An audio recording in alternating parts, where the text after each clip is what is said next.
Ready? Okay. Well, good evening. Thank you for coming to share in this event. Tonight we're going to be exploring the issue that seems to be ever growing in our communities, not just this community, but throughout rural Nevada, throughout the nation. And that is really a combination of mental health issues, substance use, suicide. And I'd like to start by suggesting that our children are struggling. Many of them are broken.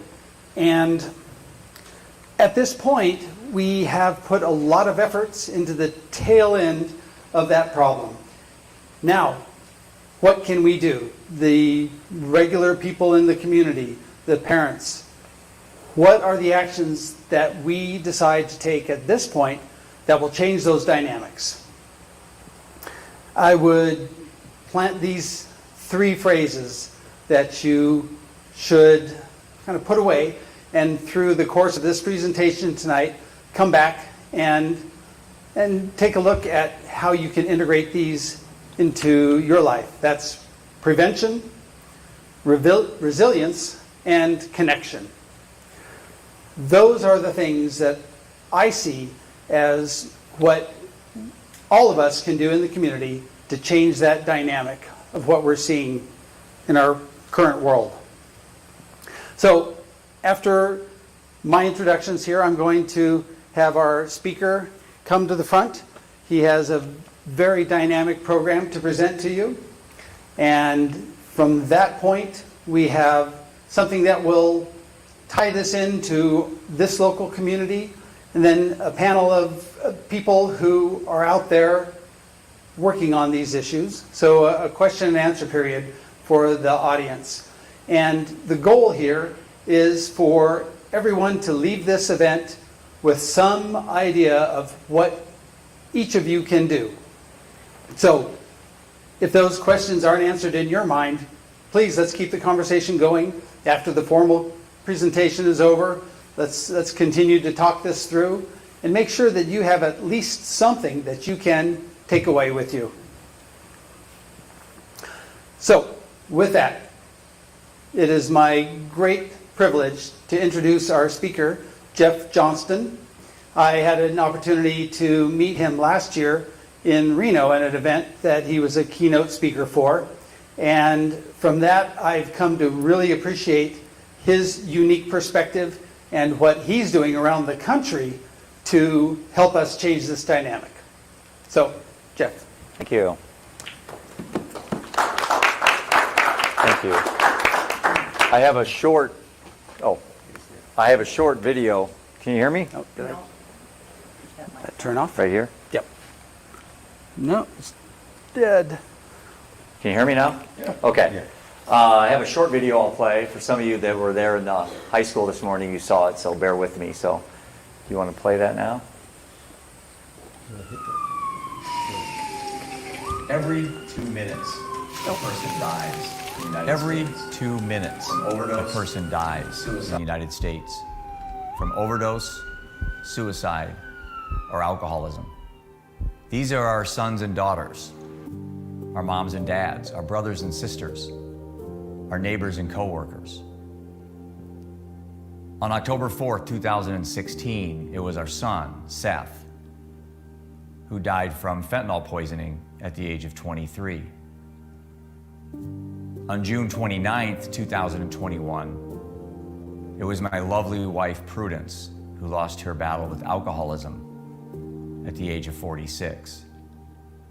Seth was like any other kid, athletic, musician, writer, funny. Yet he died in a seedy hotel room in Waterloo, Iowa. This wasn't who he was. Prudence was a great mother, a wonderful wife. Yet she lost her fight with alcoholism due to the grief of losing a child. Some mountains are just too high to climb, unfortunately. 2 lost lives. So unnecessary. Small, seemingly innocent choices can often lead us to massive, destructive consequences. It's obvious we have a problem in this country, a mental health issue of epic proportions. This is happening on every street, in every city, in every state. Yet we still have a choice. We can choose to be a victim, or we can choose to be a victor. Pity, sympathy, we have no time for that. What we do have time for is empathy, compassion, love, and strength. Sharing stories can help build a strong foundation. It can provide us the opportunity to adapt and evolve, to become better, not bitter. Together, we can raise awareness. Together, we can make a difference. Together, we can save lives. This is the purpose behind the Living Undeterred tour. Living undeterred certainly doesn't mean living untested. I am tested every single day, as are you. We don't want to just survive.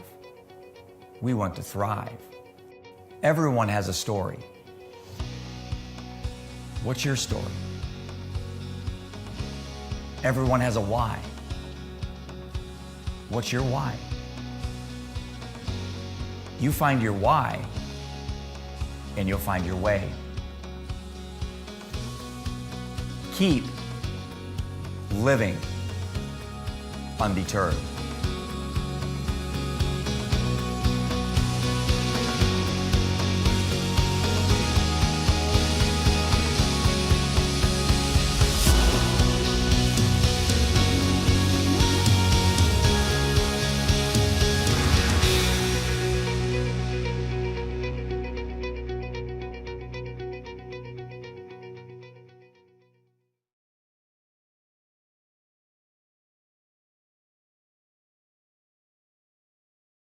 Around the United States, literally on every street, in every city, in every state. So this issue isn't unique to this area or Nevada. So what I want to talk about today first are some of the problems, and then I want to spend the second half on the solutions. Because last year when I went around the United States, I talked a lot about the problems, but I noticed I didn't have a solution. Well, now we think we do, specifically aimed at our youth, Gen Z. I like to walk around a lot, so you may have a challenge keeping an eye on me. This is my favorite quote. Purpose becomes passion when it gets personal. And for many of us, we find our passion in life through something chaotic. You know, whether your spouse has breast cancer or a drunk driver kills your loved one, all of a sudden now you're an advocate for those causes. And for me, obviously, fentanyl was what opened my mind to advocacy, and that's why I'm here today. But as I told the students this morning, we had a great session, I guess, there. I don't have any anger in my heart. I let that go. And I'm going to talk a little bit about why I did that, and how you can too, no matter what you're going through in your life. So, why am I here? Now again, I honored last year when Dr. Ross and Connie had me come to Reno at the Automobile Museum, right? Is that what it was called, Connie? Yeah. Yeah, we had a great event there, and Dr. Ross reached out to me and see if I would come back, and so I'm honored to have the opportunity to do this. This is not what I thought I'd be doing at 57 years old. I started an investment company when I was 23, right out of college. And for that time frame, I invested money for clients. That's what I did. I thought I knew what was important, chasing money and fast cars and travel and fancy restaurants. But I had something missing in my life that whole time. I was an alcoholic since about 10th grade in high school when I started drinking. And I started drinking because I was bored. I wasn't trying to escape any childhood trauma. I just grew up in a very small town, and in Iowa, when you grow up in small towns, you just tend to drink beer and tip over cows. That's what we used to say. Got drunk and tipped over cows, you know. But I was what was called a functional alcoholic. Anybody know what that is? These are the ones that can be high achieving, but behind the scenes, behind the curtain, they are alcoholics. I was a 5-day drinker, 5 days a week drinker for alcohol, my whole life. I also had a gambling addiction. And as an investment advisor, when you own an investment company, that's something you don't go around town talking about. So I had a 20-year addiction to gambling to the point where I'd fly to Vegas 5, 6, 7 times a year. And in the meantime, I was successful from the eyes of the public. And I was happily married, 3 boys, coaching, Rotarian, all the things that you do to convince people that you have it made. But I was a miserable, shallow, empty human being. And believe it or not, I'm at the best place I've ever been in my entire life. And I've lost half my family. So chaos and unfortunate circumstances can actually, if reframed correctly, can make you a better person. It can happen. It doesn't have to always end tragically. So part of my journey and my story is about, we don't want to just survive, right? Like you saw in that video. We want to thrive. We want to enjoy what we have left. I'm 57, so what do I have? 20, 30 good years left. I don't want to squander it being sad and depressed and drunk. That's not how I want to spend the rest of my life. And I don't want my 2 boys to watch it either. So I'm going to have you just raise your hands. I'm going to ask you 3 quick questions. I did this morning, and it's quite enlightening when you do this exercise, because I pretty much know that everyone in the room will raise their hand at one point. But I'm going to ask you 3 questions. If you don't want to answer these, you don't have to. Sometimes people get triggered when they hear these things, but it's important we talk about these things. One of the reasons why kids have problems today is they don't have outlets to talk about these things because they're worried about triggering them all the time. Sometimes we just got to say, okay, let's talk about these things. It's going to suck. It's going to hurt. You may cry. You may get mad. But it's not going to go away by just putting our head in the sand. So, first question is, how many people in this room have been impacted by alcohol in your life?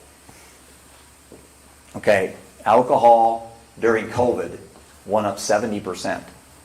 So think about that. If you have an alcohol problem and COVID hits, you're at home, you're depressed, you're isolated from society, and you're drunk, that's not a good combination. And that's what we saw. And it's tough on our teenage kids because social aspects of being a teenager are very important. Connecting to other kids is very important. And when you're not allowed to be around other kids, that's tough, especially if you're experimenting with alcohol and marijuana, things like that. So COVID really, really changed the playing field for Generation Z, basically, 14 to 26-year-olds. The next question is, how many in here have been impacted by suicide? Raise your hand. Now, suicide affects about 70% of all Americans, some way, shape, or form. Whether you know somebody had taken their life, or somebody's attempted or threatened, or maybe yourself had suicidal ideation. It's 70% of all Americans. So something to be very careful when you're talking to people. Words do matter, and I'm going to talk a little bit about that in a minute. And the last question is this. How many people in here have been impacted by overdose? Raise your hand. Yeah. So I'm going to guess during all 3 of those questions that at one point or another, everybody in this room raised their hand. And this sample is indicative of, if we had 200 people in here, it'd be the same. You know, and that's the problem that I see around the country, is that it's easy to think that you're in a canoe, especially kids today, that you're in a canoe all by yourself, nobody understands your pain, no one knows what's going on, and you're paddling upstream against the current of life. But the reality is you're not. You're all in a large boat with me in it. We're still paddling upstream against the current of life, but we're all in this together. Nobody in this room is in it by themselves, okay? And that was the same way in talking to the high school kids today, making them understand that what you're going through may be unique to you. Maybe it didn't happen exactly the way to the person you're sitting next to. But we all in here, if I sat down with each one of you long enough, probably about a minute, I could get something from you that involves mental health. Whether you're battling with your grades or a boyfriend or a girlfriend, or you're drinking, or, sorry, or you're vaping, or you lied to your parents about, sorry. I almost don't even need a mic. I speak real loud, but you probably need it for that. Need it for the speakers. Yeah. If that, Okay. It keeps turning out every, it's red when I put One it. behind you from a track. Okay. try the other one maybe.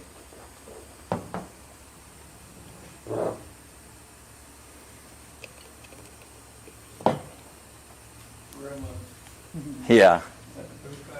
Okay, that's better. But if you look at the numbers, and this is amazing, 825 Americans every day die from the deaths of despair. 825 Americans die from overdose, alcohol, and suicide. That's every day in the United States. And that's a death statistic, which is important. But think of the families that are devastated and destruction is there and death isn't there yet. You know, when Seth died, we were on a 6-year nightmare of addiction. It started with Adderall when he was 16 years old. Actually, Strattera when he was 15. And then Adderall was given to him for attention deficit, which I have attention deficit. I'm a lot calmer now today. I meditate. I really focus on my attention deficit. But there was a point in my life where I was an absolute train wreck. My legs always moved, my arms always moved, I fidgeted a lot, I sweated, I got really nervous speaking in front of people. But I learned to lean into it to learn from it. And that's one of my favorite quotes I tell kids today. Lean into it to learn from it. And so my bubble, I don't allow kids to call it a disorder. I allow the parents to. We sit around with therapists and doctors and so forth, and we use all that jargon and we say attention deficit disorder. But what benefit is there for a 15-year-old to be told that they have attention deficit disorder? Why can't we just say attention deficit and leave it at that? Right? It's your mindset. My dad was a doctor. He's 90 years old and he doesn't practice anymore. But when I was little, he told me my attention deficit was a superpower. So I grew up really feeling sorry for the kids that weren't hyper and intense and couldn't focus, and because my dad told me it was a superpower, and why would my dad lie to me? But my dad was smart. My dad was smart. And so I think to myself, why don't we tell more kids that? Why don't we tell a room full of kids, hey, you know what, you all have attention deficit, but it's a spectrum. And some is a 1, some's a 2, and some's a 9, like little Jeffy. So I grew up my whole life actually feeling sorry for the kids that weren't hyper and intense, because I just thought, again, that's the way it should be. In my book, I have a few copies up here. I flew here, so I didn't bring a lot of books with me. But in my book, I make a statistic that's alarming. There was, in 1990, there was 600,000 kids given prescription stimulants. In 1990, in the United States. 20 years later, it was 3.7 million. Is this a kid problem, or is this an adult problem, a diagnosis problem? How do you go from 600,000 to 3.7 million in 2 decades? Do you think kids are any different in 2 generations? Maybe in 4 or 5 generations, but not 2. So you tell me how we go from 600,000 prescription stimulants to kids to 3.7 million. And you know what? Today we have an Adderall shortage in this country. Do you guys know that? We've run out of Adderall, and adults are on Adderall more than kids. So I'm not bashing on the kids. Kids are just stealing it from their mom and dad's medicine cabinets. So Okay? he'll speak. So that's just one aspect of the issue, is the big pharma has now come in to save us all from all of our ills by giving us medicines. And I'm on this crusade to say, you know what, I don't know anything about Adderall, but why is it the first choice with kids? Why isn't it number 5? Why don't we get them outside, see nature? I had a professional say to me, Jeff, kids don't have attention deficit disorder, they have nature deficit disorder. And there's some truth to that. In my neighborhood, I sit in the afternoon, I do my podcast. I've been doing a podcast for 3 years. I look out my window, I never see kids outside playing, ever. There's something missing in the beauty of nature and the sun on your face and playing in a stream and finding a frog and throwing mud on your brother or sister. You know, there's something about the beauty of being outside. We don't do that anymore. And I think as parents, we need to be a little more supportive of getting our kids outside. Okay? So 825 a day, think about that. In the last summer when I was in Reno, I think, and I'll have to go back and look, Dr. Ross, but I think it was 750 a day. And now it's 825. And next year when I'm back here, it's probably going to be higher than 825, unfortunately, unless something changes. Okay? So October 4th, 2016, that's when it all started for me. I'll spare the real long details. Like this morning I had a little more time, so I went into the depth. But that day, this is what Iowa looks like around that time of year. It's actually really beautiful. The corn is like 8 feet tall. It's awesome driving home and having the farmers set up, and you can buy the freshest corn you'll ever had in your life. It's really great. But on that day, it was the most horrific event in my life up to that point. And I was dropping my middle son off to play golf. He was a sophomore in high school, Ian. He's now 22. And I got a phone call, the call that we parents dread. And that's the call you get that you find out you're a member of a club that you didn't ask to join and one you certainly can never leave. And that's the parent of a deceased child. And they had found Seth dead from fentanyl in a hotel room in Waterloo, Iowa, less than a mile from where his little brother was golfing that day. Never made it out of his chair. That's how fast the fentanyl took his life.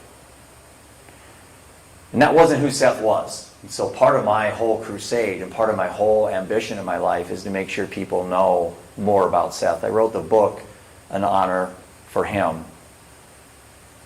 Because when you die of drugs or alcohol or even suicide, people think that that's who you were. And that's how it ended, but that certainly wasn't who he was. And I know Vincent's family's here, and they're all nodding their head. That wasn't who Vincent was. That's how he passed away, but it certainly wasn't who he was. So I'm really excited to hear more and learn more about Vincent. So we can continue his story, I can continue with Seth, and together we can start to change this narrative, because I am sick, and I almost swore there, I'm sick and tired of people dying. I'm sick and tired of people being unhappy, and I'm sick and tired of teenagers giving up and quitting. Until my last breath, I will do this all around the country. I will never retire. This is what I want to do. This is like my calling in my life. And it took me 52 years to get there. So that day Seth died, I knew I had to go home and tell the two boys that their older brother died. And I was nervous. It was like 6 hours. Ian got home from a golf tournament. Roman got off the bus. They were 15 and 13. And I don't know if you folks know this, but the hardest thing for a child to deal with is the death of a brother or sister. Sibling bereavement's like the #1 hardest things for kids to deal with. I didn't know that at the time. I learned that when I wrote my book. But I sat him down. My wife was on the right side here, and she was absolutely a train wreck, and so was I. And then my two boys are here. And I said, boys, I got some really bad news for you. Your brother's dead. And there was a pause, and my middle son looked up at me and he said, how'd he die, Dad? Drugs? So he knew at 15 that's how Seth died, because he had witnessed the 6-year journey of, overdose and jail and prison and drunk drivings and being kicked out of the house and barely graduating high school and all the things that go with the grips of addiction. And I see a lot of people nodding their heads in here because you either know somebody or maybe you were that person. So you know what it's like. It's tough. It's hard. And so I turned to the boys and I said this. I kind of knew I had this moment, and I like to say that when you marry somebody, you know that you're going to have these dad moments or a wife moment where maybe 2 or 3 times in your whole marriage you're going to have some moment where you have to say something impactful, right? And I knew that this was it. This was my moment where I had to say something impactful. So I turned to the boys and I said, they were waiting for me to say something. They were like, Dad, what do we do? They're 13 and 15. And I said, boys, we have one of 2 roads to go down. This became a chapter in my book, and it became this whole thing behind the better, not bitter mindset. Better, not bitter. That's what our t-shirts say and everything. I said, boys, we have one of 2 roads to go down. We have one road of anger, despair, and hatred, and we'll become alcoholics and addicts ourselves. Or we have a road of inspiration and motivation, and this can be the single greatest moment in our lives to make a difference in our lives and those around us. I'm on the second road. I ask you to join me. So the way I framed it to the boys was, We have two roads to go down, guys. This can be the beginning of the end of our life. We'll use this as an excuse or a reason to drink or lie or do whatever. Or this can be the greatest single moment in your life to make a difference. I'm on the second road. Will you join me? I wasn't going to tell him how to grieve. I was talking to Vincent's mom earlier, and we were talking about grief, and there's no template. I can't tell a 13-year-old how to grieve. You got to figure it out yourself. You can watch me, but see, the problem was for 14 months, I was trying to be super dad, right? I called my office up, and I own my own company, so that was nice. I said, hey, I'm not going to come to work for a year. I'm going to take care of my self-care. Well, I didn't do that. I sat home and drank alcohol 14 months, 7 days a week. I didn't want to live, but I didn't want to die. It's the ultimate purgatory. So as my boys were really doing good, they were doing great things, they were raising money, they were out there talking to kids about mental health, Dad was at home getting drunk every single day.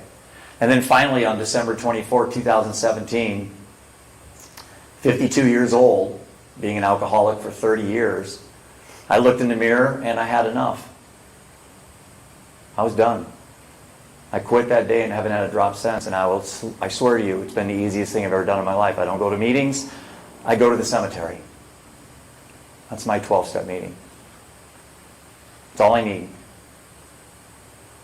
Think about my son and my wife. And I'm not going to tell you I may never drink again. I may. But I got to get to tomorrow first to worry about that. So all I'm concerned about is right at this moment speaking with all of you. I am so focused on living in the present. I don't worry about the past. I don't think about the future. I think about right now. So I'm hypersensitive in living in the moment. And that's tattoo on my arm is the symbol of living in the moment. And I learned that from losing a child and losing my wife. Being captured in thought and thinking about what could have been and why and punishing myself and should I have been a better dad. I don't play those games anymore. I've got 6 years now under my belt of grieving Seth's death. But I'm so happy and grateful for the moments I had with him. And I have no regrets. I wouldn't do anything differently. And I think far too often we sit and we just analyze things and we think about what we could have done differently. You know what? It doesn't matter. There's nothing you could have done. All you can do is focus on yourself today and live in the moment. Okay? So I talked to the kids about that today, about depression being something that we think about backwards. You're depressed about not getting a job or losing a relationship or getting an F on a test. And so you're depressed about something that happened backwards. And then in the future, you become anxious about things that haven't happened. So depression and anxiety really are two emotions that we don't have to participate in because they don't exist. Everything that happened yesterday doesn't exist. All the memories of Seth are only in my mind. They're not in yours. I have no memories of your childhood. So what obligation is there that we hang onto our memories as much as we do, especially the bad ones? We can let them go away. There's this word called impermanence. It means everything eventually ends. And I don't know if you know this, but everybody in this room at one point won't be here anymore, me included. So why do we have to linger on terrible events in our lives when we can simply let them die? And so I've really, through my meditation and focusing on positivity, I've learned to just let things in my life pass. And I don't think about too much about them. And I don't think about the future too much, about anxiety and stress and what I have to do and things like that. I've really, really learned. And I think for kids, it's huge, because if you ask kids right now, what are the two things that, the words that come to mind that causing problems in their life, it's depression and anxiety. The past and the future. Neither one of those exist. So we really got to get our youth today to focus on living today. Do what you can today to make your life the best it can be for the future by making better choices. That includes drugs, alcohol, sex, drinking, eating, gambling, all those things. Make better choices, okay? Because the collateral damage, believe it or not, when you make poor choices, you affect so many people around you. Your moms, your dads, your brothers, your sisters, the people look up to you, okay? We have plenty of time to fix this problem. It took us a long time to get here. It's going to take us some time to get out. But I'm very I've never been more excited about the future for mental health advocacy. There's Seth, that's his senior picture. Again, most of you have never seen him before, so you just see a senior in high school. I see a kid really lost. Really, really lost. So those eyes, that's a hard picture for me to see because I see a tortured soul. That's my wife, Prudence. Beautiful. Married 21 years. 3 kids. She was 46 when she died from alcohol abuse. That's my son, Roman, our youngest son. This was 2 years after Seth died, and this was 2 years before she died. So what's next, right? I promised you I would give you some solutions. So I could sit here for 2 hours and I could try to scare kids and say, don't do drugs, don't do this, blah, blah. Your parents are going to tell you that, and it's like, it's a broken record. My parents told me it. Their parents told them that. Doesn't work, never has worked. You're going to have to figure out things on your own. You're going to have to do your own, I don't want to say experimentations, but you're going to have to figure out things on your own. What works for you, coping mechanisms, what decisions you want to make. But you know, choices precede consequences. You ever heard that term?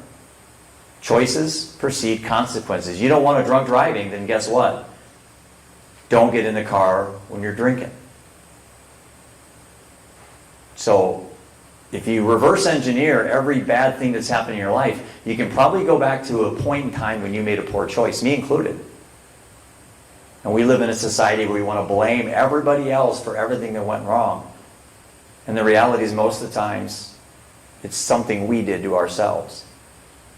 So my objective is to empower young adults to make better choices with their mental health. Not to be perfect, not to be abstinence, but to make better choices. Okay? The last thing kids need is for me to lecture them and to talk down to them and judge them. We need to look eye level with them. And actually probably listen more than talk, right? I was talking to Dr. Ross about that. It's something I'm working on because I like to talk. But when you're around kids that don't typically like to talk, they have a hard time giving you eye contact, let alone talk. But I think as adults, we need to just shut our mouths. And if they don't want to talk that moment, then that's okay. We'll talk tomorrow. Okay? So we have an app coming out at Living Undeterred. When I went around the United States last year for 95 days in the RV that we did with my 2 boys, the goal was just to talk to people. I wasn't out lecturing and judging. I just wanted to do this. I wanted to have community events, talk to kids, get feedback. You know, what am I missing? You know, if I'm going to design something to help adolescents, it's got to be designed by adolescents, right? So I need input from kids. So we have a landing page. At the end, the very last slide up here, you'll see a bar scan. You can scan it on your phone, and there's a survey in there. You can help us. But what I did with this app, it's called Brighten, by the way. And there's a lot of reasons why it's called Brighten, but there's one main one. But our goal is we want to brighten your mind. We want to brighten your life. We want to brighten your heart. There's enough negativity out there. I mean, you don't have to go very far. Just get on Twitter or watch Fox News or anything you want to watch. You're going to be pretty mad pretty quick. The algorithms are designed to feed us this stuff, and that's what they want to do, is addict us on negativity. I went around the United States last year for 95 days. I didn't see one violent event. But I can't be on Twitter for 95 seconds without seeing 5 people at a Walmart fighting or someone getting shot or something happening terrible. I didn't witness that, and I went around the country for 95 days. Not one act of violence. It's not as bad out there as you're being fed by the media. It's not. Sure, there's unfortunate things, there's bad timing, there's people that really have some serious issues, but it's not as bad as the media wants us to believe. So we came up with this idea. What I did is, as an investment advisor, if you gave me your money to invest, we would do something called diversification. And for kids that don't know what that means don't put all your eggs in one basket. My grandma told me that. Don't put all your eggs in one basket. You want to put your money in different places, so if one thing doesn't do well, the other things can balance it out. But we don't take mental health that way. We don't look at mental health that way. It's a big game of whack-a-mole. Seth had problems with attention deficit. We took him to a doctor. They gave him Adderall. That was the answer. That was it. 30-minute consultation. He got a pill from a doctor. of, many, many years of issues he needed to work through. And the solution was, let's give him a pill. And I'm really fighting against this. I'm not saying that Adderall wasn't the right choice, it just didn't need to be the first one. So what we want to do is we want to give young adults the power in their phone to build their own mental wellness plans, like a financial plan for adults. And I think this is groundbreaking. There's nothing like this that I've researched this for 2 years. We're the first app to take these three aspects, health, wealth, and purpose, on one app aimed specifically at Gen Z. And the key phrase, or the key words are self-assess and autonomous. Because if I tell you, I'm in a room of kids, if I tell you what to do, you're probably not going to listen to me. But if you're involved in actually building your own plan, you'll probably pay attention to it. You'll have some skin in the game, right? So the problem, age of first use for drugs, how are we doing on time, Connie? Okay? Okay. The age of first use of drugs and alcohol in the United States is 14, and 50% of all lifetime illness begins by the age of 14. So in my research for Gen Z, age 14 kept coming to the surface. So that's at a very important time that we parents and business owners and coaches and doctors and teachers, 13, 14, 15 is pivotal that we give kids the ability to self-assess their mental health. I saw a study the other day, and I'll probably misquote it, but something to the effect that if a young adult can make it to 18 and not have a drug and alcohol problem, they have like a 70% chance the rest of their life never having a problem. Think about that. You watch your parents maybe that drink and fight over things, and you're like, I don't want to do that when I get older. Well, then you go out and smoke pot with your friends. Well, you've just heightened the probability of that happening.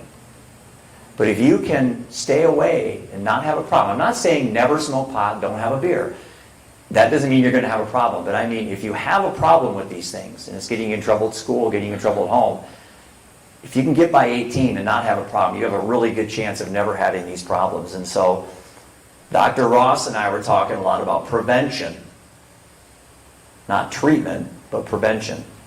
And this issue has been really flipped to what I call a supply side problem, is that we want to eradicate fentanyl. We want to go after the drug cartels. We want to stop China from selling the precursor chemicals so these drugs, these synthetic opioids can be made. Sure, we do. But let me ask you a question. If you think fentanyl got completely taken off the planet, that we'd see deaths stop? Absolutely not, in my opinion. I'll give you the best reason why this isn't linear. Anybody seen the movie Dope Sick with Michael Keaton? It's a really good movie. Yeah. You should watch it. It's about the opioid epidemic. Well, from the opioid epidemic, we realized that the doctors were using opioids that were highly addictive. They were told that by Big Pharma that they weren't. That we cut opioid prescriptions down 50%. Think about that. We had a problem, people were dying, and we thought the answer was to cut prescriptions down. We cut prescriptions of opioids down 50%. What happened to deaths? They went up 100%. So just because you take something off the market, there's not a guarantee that what you think is going to happen is going to happen. People that need pain relief and they're addicted, and you take it, a safe supply off the market, the drug dealers are like sharks. They see this as a tremendous business opportunity. And that's exactly what happened. They filled that void of legitimate pain management, or people who are just trying to get off. Withdrawals and detox suck. I don't know if anyone in here has had them, but they're hard. And just taking drugs away isn't going to be the answer. Now, I don't know what the answer is. That's why we're having this community forum tonight. Maybe you guys can enlighten me and I can learn a little bit. But I know prohibition didn't work. It just had a really crappy supply of alcohol out there that people were drinking that were killing people. So I don't think the answer is some of these things that look like on the surface are the answer. And it's a multifaceted approach. Obviously we have to have a supply emphasis, but if kids never start using these things in the first place, the supply will go away, in theory.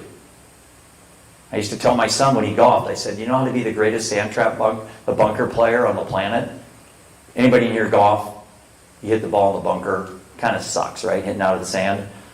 I told Ian, because Ian's like, well, you got to learn how to hit behind the ball and hit the right, gap wedge and all that. And I said, no, the best way to be the best bunker is just don't go in the bunker in the first place. Well, I tell kids the best way to never have to go to rehab, best way to never go through withdrawals from Adderall or anything you're abusing is to don't start. It sounds easy, but that's one way we can approach this. And there's a movement by kids today. There's a group called Young People in Recovery. There's a group called The Hidden Opponent. And these are young adults that are choosing sobriety. They're choosing to make better choices. And there's a big movement out there. And if you go on the internet and you're a young adult and you don't have maybe the resources here locally, you can go on the internet and you can find some really amazing groups. And I'd be happy to introduce anybody in here that's interested in those things. This, I think, is awesome. And I had the students today at the high school actually give themselves a round of applause. When I was doing my research for our app, Gen Z is the first generation to list their #1 New Year's resolution as mental health. So congratulations for you Gen Zers in the room today. That is awesome. Because my generation never talked about this stuff. And no generation before you has ever talked about this stuff. You're the first generation to say, you know what? This is a big problem. And you know what? Gen Z is the largest generation of all time. It's 1/3 of the world's population. Think about that. The largest population of all time is waving the white flag, acknowledging that they have a problem. And the second statistic actually says that they are seeking help. 37% increase year over year, Gen Zers seeking mental health treatment. So you have companies like Brain Health Restoration in Reno that does work with, I call it brainwave technology, but I don't know the actual term, but they're groundbreaking. That's kind of the frontier. The new frontier of mental health is anything that works. What's the right answer for you? I don't know. But we need to make sure as adults that we give kids as many possible tools to improve their lives. And then you guys can figure out what works for you. I know what doesn't work, the way we've been doing it. If that was the case, we would see suicides going down. We would see kids, enjoying life more and going outside and smiling and laughing and and enjoying what they have, the gift of life. We don't see that today. And I want to fix that. And I can't do it by myself. So one of the things I really need from kids, young adults, is to help us with the app. And so I have brochures for it I'll hand out. We need data I need to hear from young adults. How can I design an app to help you with your mental health? Okay? 59% of Gen Zers said their employment situation was negatively impacted by COVID. And then, this is crazy. I was with a bunch of faculty members the other day, teachers and faculty at the high school, and I asked them, do you know what the #1 stressor is for 18 to 25-year-olds? That's considered older Gen Z. It's money. We don't talk about that. But here's the deal. We'll just have kids learn money from their parents, right? 70% of American adults live paycheck to paycheck. And 80% of them can't get their hands on $1,000. It's not a criticism, that's a fact. And kids are learning their healthy relationship with money from their parents. Schools aren't doing it. Schools teach you the math behind money, but they don't teach you the emotion behind it. Not how to make it or to spend it, but how you relate to it. And we need to get a generation of kids that have a better relationship with money so we can head off the #1 stressor that they have when they're 18 to 25. Not when they're 12, but when they're 18 to 25. Now making the car payment, the rent payment, taking the boyfriend or girlfriend out for a date. Now money's important now. Mom and dad are going to stop giving you money when you're out of college or high school. Or maybe they already did. But it's a big thing we don't talk about. It's the elephant in the room, is a healthy relation. Our app is going to be teaching kids how to have a better relationship with money. I think it's paramount that we do that sooner than later. Okay? Once you get your credit card maxed out and you're borrowing off of friends and you're buying things you can't afford, it's a lifelong battle with a relationship with money. Your credit score starts going down. You can't get a loan. Your friends are buying their first houses and having kids, and you're like, why aren't I? Well, because you didn't develop a healthy relationship with money. It's not because of what you made. It's not what you make, it's what you do with what you make. I've been saying that my whole life when I talk to clients. Kids aren't going to be any different. So we want to be the first app to embrace financial wellness, specifically at Gen Z, while incorporating health and purpose. And why is purpose important? Because that Generation Z feels lost today. And it's completely understandable why.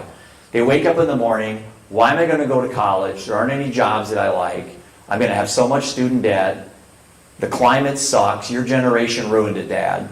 The oceans are full of plastics. Kids are starving around the world. It's negativity, negativity, negativity.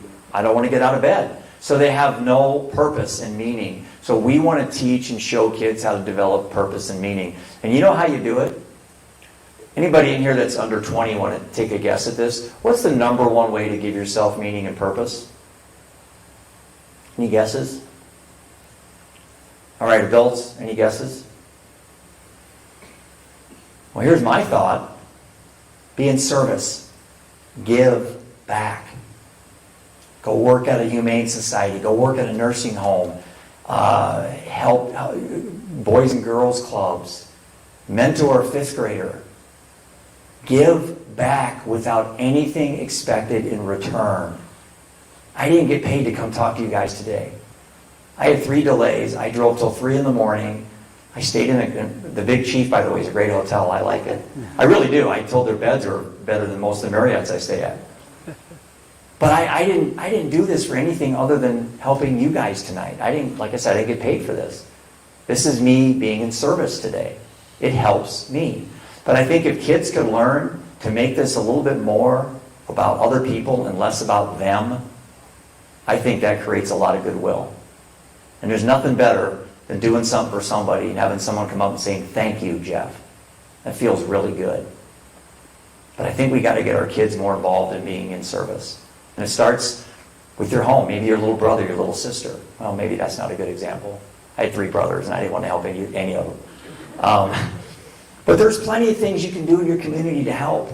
And trust me, if you're struggling and you're a teenager about meaning and purpose, first thing I would say is don't think about meaning and purpose. Just be active in your community. Try to help people at the school. Whatever you can do. Okay? Be a mentor to a kid. So this is our real first catch on our, I don't know if anybody follows the NBA here, but Chris and Keegan Murray were kids that I coached. They're from Cedar Rapids, Iowa. They're from my hometown. They were 2nd, 3rd, and 4th grade, and we had a team. My son's best friends with them. Long story short, this is really about telling kids never to quit. Their dad played basketball at Iowa, and their dad played basketball professionally, but these 2 kids were late bloomers. So in high school, neither one of them made All-State. Neither one of them got any college offers. So they went to a college in Florida, kind of as a gap year, like a prep school. And then they came to Iowa, and last year in the draft, Keegan got picked 4th in the NBA draft, signed for $35 million. And he started for the Sacramento Kings this year, and they made the first time they made the playoffs in 16 years, and he broke the all-time NBA rookie record for 3-pointers. And Chris is in the draft in a couple of weeks. I'll be in Brooklyn supporting him. But these 2 kids have endorsed, and they are brand ambassadors for our Gen Z mental health app. So I learned pretty quick that if I was going to change the world, me talking to kids isn't going to do it. But maybe if young adults talk to young adults, we can make a difference. It's called social proof. Kids are more likely to listen to other kids, and they're just not going to listen to adults. That wasn't any different. So why would I design an app that all you saw was an adult on it? So we want an army of Gen Zers on the app that are influencing other Gen Zers in a positive way. And our first really big relationship is with the Murray family, and we're real proud to have them. So next year, we'll have 2 NBA 22-year-olds in the NBA that are going to be representing Brighton, the nation's first Gen Z mental wellness app. So you wanted solutions tonight. This is our solution to the problem for Gen Zers. One solution. I call it an arrow in the quiver. You still need to exercise. You still need to get outside and be in the sun. You still need to tell the truth. You still need to stay away from things like drugs and alcohol. You still need to meditate, work out. You still need to do all those things. But we think this app will allow kids to have the actual plan to do it. Okay? That's what our app looks like. It's not live yet. We launch in July. I have flyers for it I can hand out. But again, this is my small contribution to fixing the problem. I'm still doing a tour. We're going to do some different stops this summer. Most of it's going to be later in the year. But I am going to hopefully come back next summer and do another event here. This would be our 3rd year coming back. So that would be great to come back here and speak at the high school again and here, and specifically in Reno again. So that's our survey. So if you can, I'd appreciate it if you're a teacher or a parent or older than 26, just screen that with your phone, take a scan of it, and then there's a short survey in there. And if you're younger, please take a shot of that and do the same thing as well. So that's pretty much what I had to talk about today. I just wanted to see if anybody has any questions for me, since this is a pretty small group. Anybody have any comments, any observations on this epidemic that we have before we pass the baton to Dr. Ross? Anybody have any questions? Yeah. You do have a couple of questions online. Yeah. I forgot we were live streaming. Yeah, you're streaming. Millions of fans, right? A couple of questions. We have a question from Leah. She says, what if you have a serious mental health issue and you need to take medications? What is your thought? It's a great question. And I'm not anti-meds. I'm just anti it being the first option. So, yeah, I mean, obviously, if and Dr. Ross could talk to this more than I could. I don't have any background in this stuff. Listen to your doctor first. You know, they know your situation a lot better than I do. Mine are based on opinions and what happened in my family. If you're on meds, don't get off them. Have a conversation with your doctor about why you're taking them, how long you take them. You're always welcome. I really wish I would have done that with Seth, but I just took the first doctor's recommendation and gave him the Adderall. But yeah, full disclosure, I'm not recommending anyone to get off any meds that they're taking right now. So, great question. And then, I don't know, Dr. Ross, you might want to chime in on this. There's another question in regards to being on these medications. How many are regularly seeing some sort of psychotherapist trying to solve their issues, as well as utilizing those psychotropic meds? Yeah, so to repeat the question, how many people that are on these medications are also getting a more full spectrum treatment with psychotherapy, other types of therapies? I would tell you that in today's medical environment, not many. From just what I've seen on the sidelines. I'm not directly involved in mental health, but a psychiatrist, when she is able to really offer that full spectrum of services, would include therapy with medications. There is such a shortage of medical professionals, mental health professionals in our country that, to the best of my knowledge, those psychiatrists who are the ones that prescribe the medications don't have the ability to offer that full spectrum of care. There may be another therapist, a licensed social worker, many other mental health professionals that maybe that person gets linked up with and then has the ability to access those other types of care, but it's not the standard practice. Any other questions? All right, well, thank you. I'm going to hand it over to Dr. Ross. So thank you very much. Thank you, Jeff. So at this point, I would like to fill in a few things to round out everyone, and then invite up our panelists. Then we have another video to show you all. Jeff made a very solid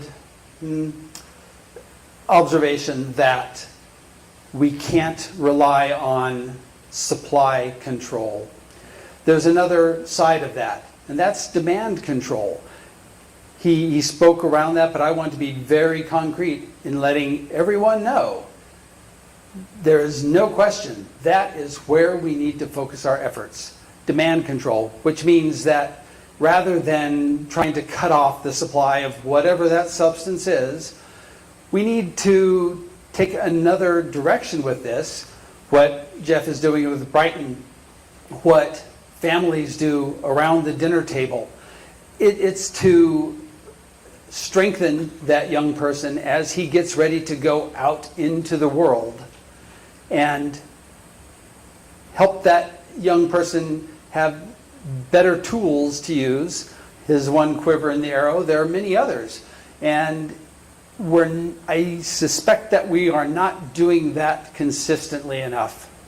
I just consider how often in your growing up years, in your parenting years, how often is there a family dinner where there are no distractions, no devices, no television, and it's consistent, it's reliable. It doesn't have to be 7 nights a week. We all have busy lives.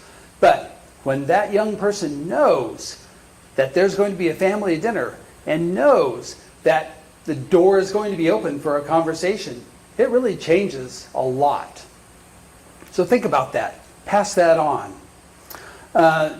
Just more back to the failure of supply control. So last year, Customs and Border Protection reported that they seized 11,000 pounds of fentanyl over the course of 2022. So far this year, they report having seized 17,500 pounds. Mm-hmm. To give you a little context, 2 milligrams. 2 milligrams is enough to kill one person. So there's stats from last year. Just do a little math and figure out how many people could die from that amount of fentanyl. Hundreds of thousands.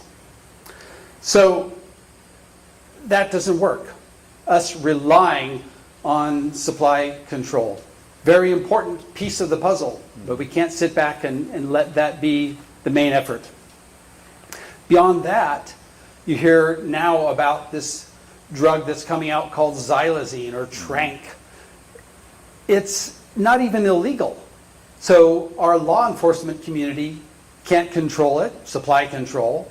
You know, there are things that can be done to try to find its sources and cut it off, but that's just another variation on this theme of the things that our young people are experimenting with, testing the boundaries with. They're becoming more and more serious in leading to mortality.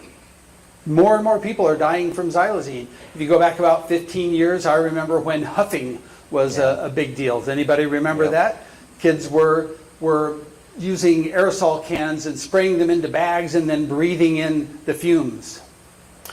When I was in Iraq, serving as a preventive medicine physician, we had an Army veterinarian, an officer in the Army, who died unintentionally from inhaling propellants.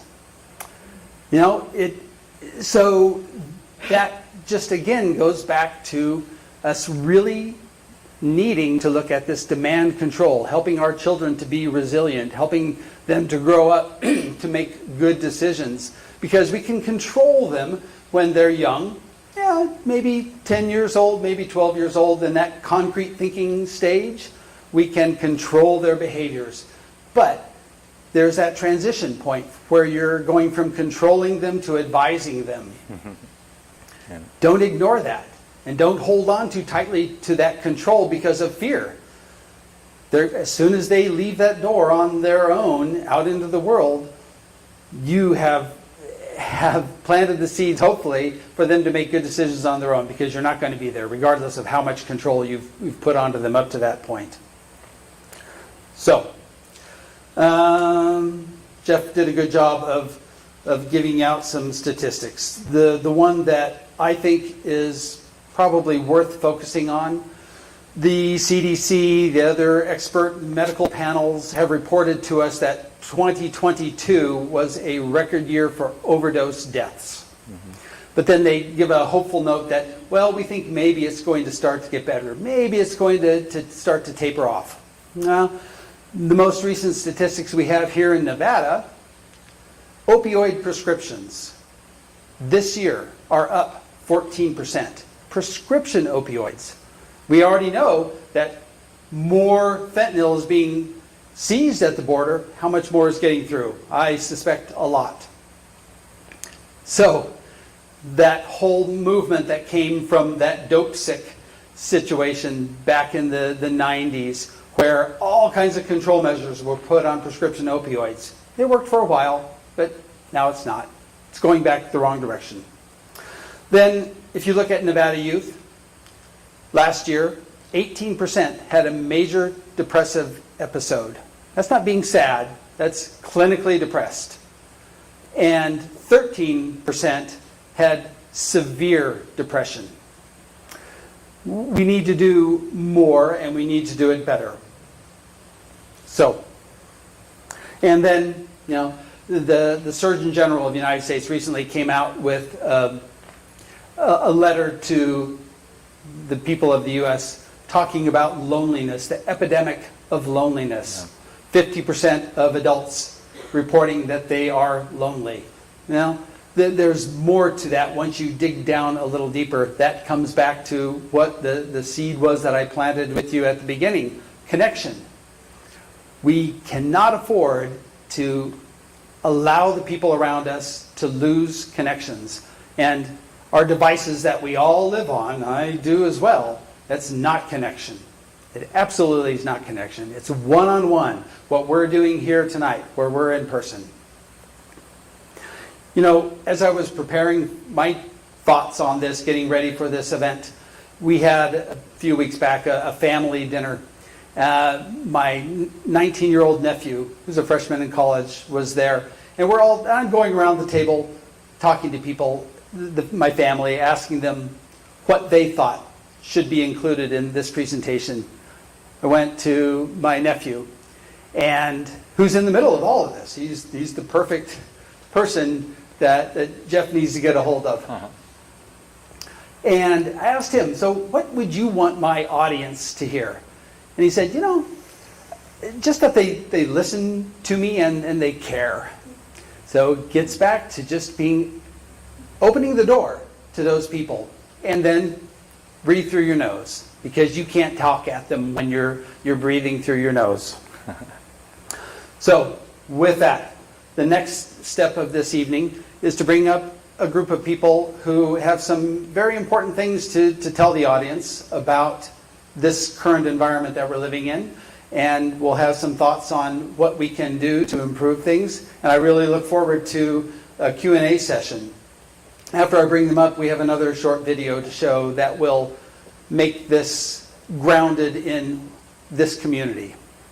So with that, if you folks would come up. First, Pastor Charlie. He's a very important member of this panel because spirituality is obviously a big piece of this. Not religiosity, but your connection with your Creator, with the world around you. So that I hope you will take into account.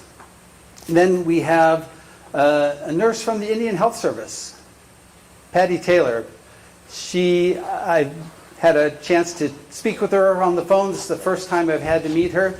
She, in her role, has seen a lot and will be able to give you some important insights.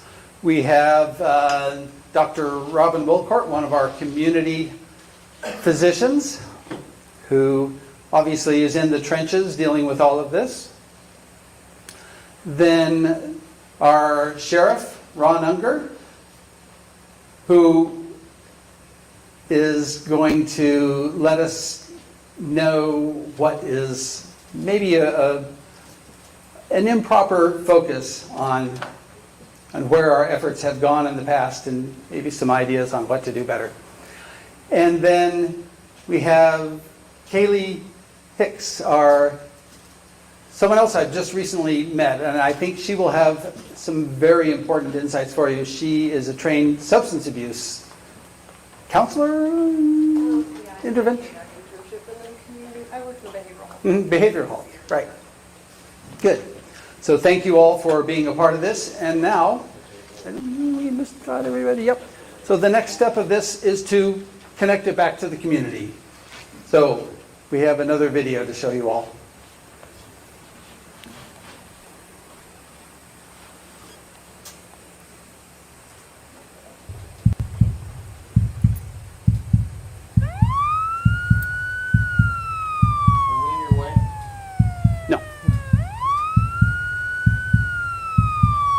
My name is Michael Harris. I am the director of EMS here in Lander County. EMS stands for Emergency Medical Services. When I met Vincent, I recall it was early in the morning when the call came out. It was maybe a little chilly. Wasn't anything abnormal on the day. It was just early in the morning when we got the tone to respond to the residents. Normal response, code 3, lights and sirens. I remember when we got on scene, the sheriff's office had a very rapid response, and they were already there. Arrived on scene to find multiple people outside. I saw, what looked like 4 or 5 very distraught individuals. Made my way inside. Like any other resuscitation, I saw Vincent, young man. He didn't look any older than 17, 18 to me. Nonetheless, we continued resuscitation, and we did get word later on that Vincent was ultimately deceased. My son was funny, charismatic. More than anything, he always made sure he was the funny one out of the bunch. He had the jokes, he had everybody laughing all the time. My name's Aaron Sims. Vincent was my little brother.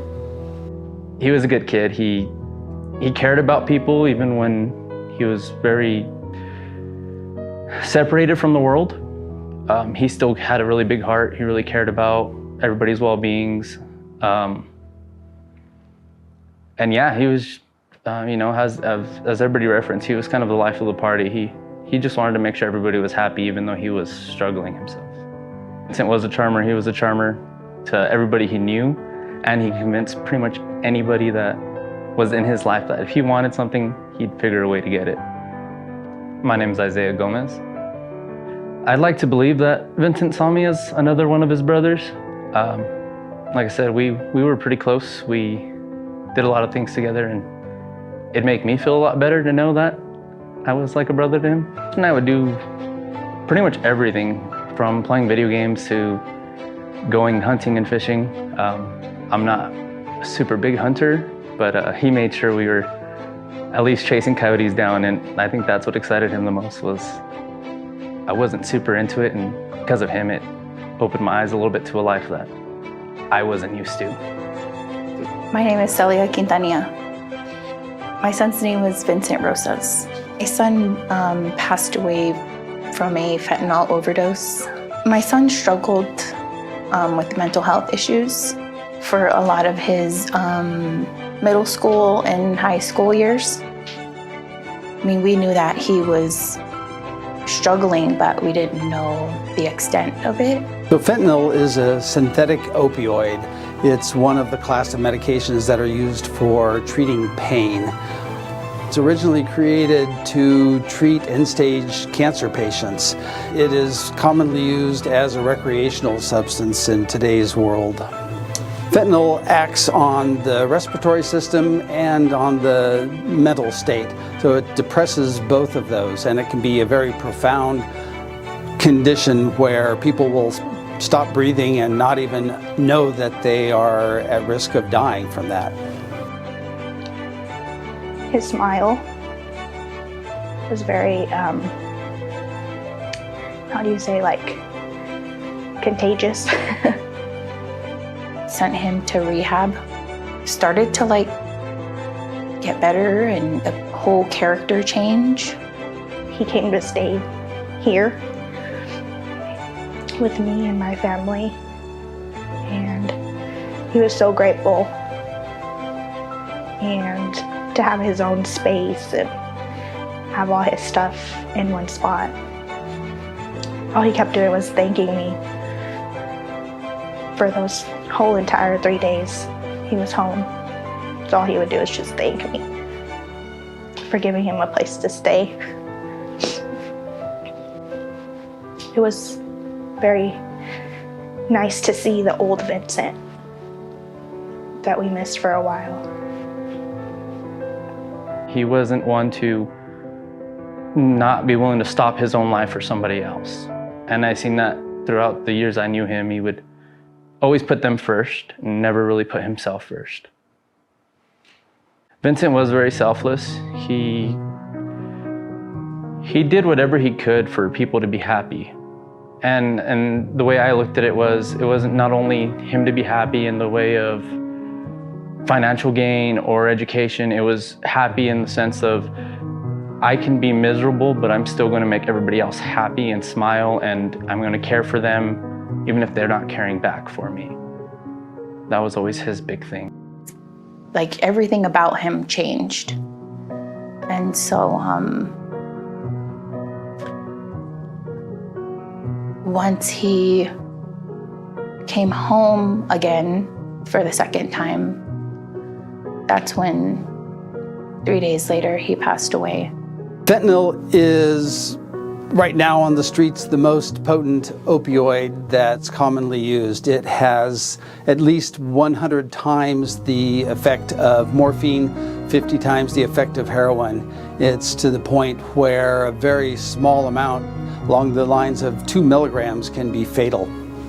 Unfortunately, even though Lander is a very rural county, we do have direct access to that bigger outside world with Interstate 80 as the corridor. So all of the drug trafficking that goes on between the West Coast to the East Coast travels right through the middle of our county and in our Battle Mountain community.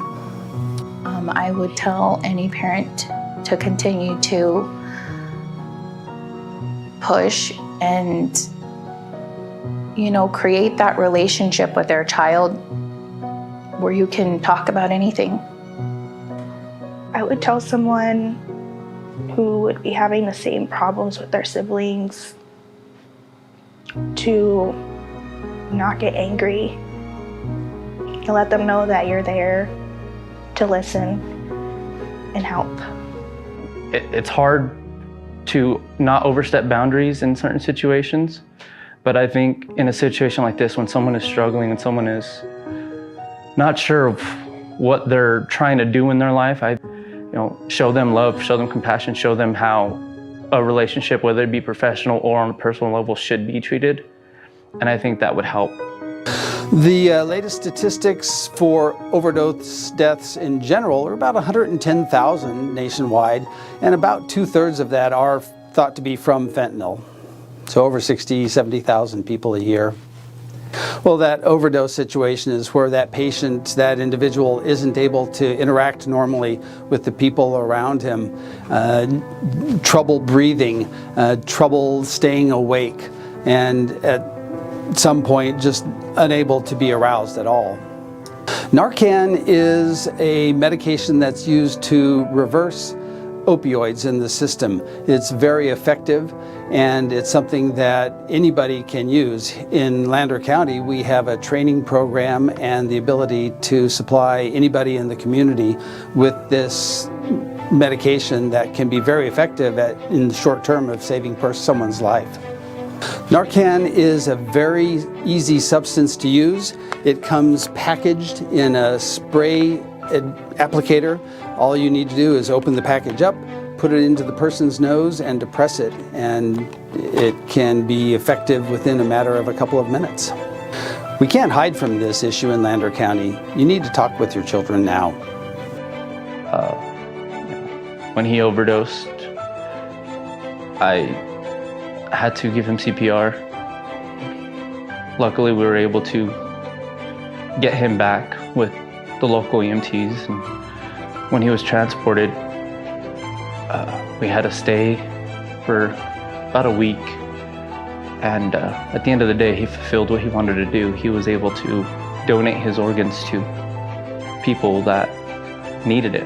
And I think the nice thing about that is we know he lives on through others.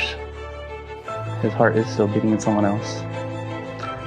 And yeah, literally it is beating in somebody else. And I think it's a beautiful way to go, knowing that you save someone else's family from the pain and hurt that some of us don't want to feel, but we have to.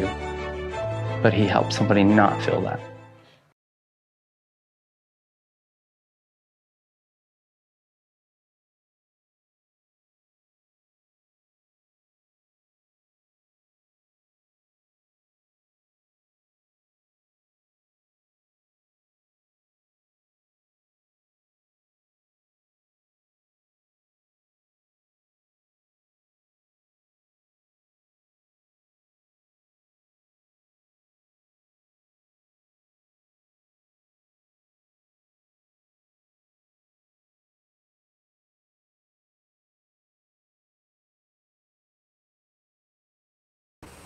Vincent's mother, Celia, and Aaron.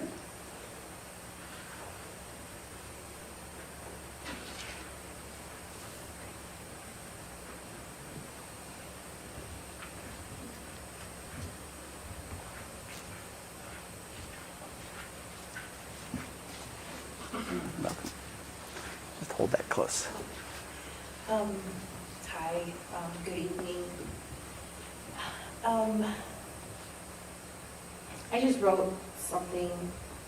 I think it's important for our family, as hard as it is to talk about it, you know, so.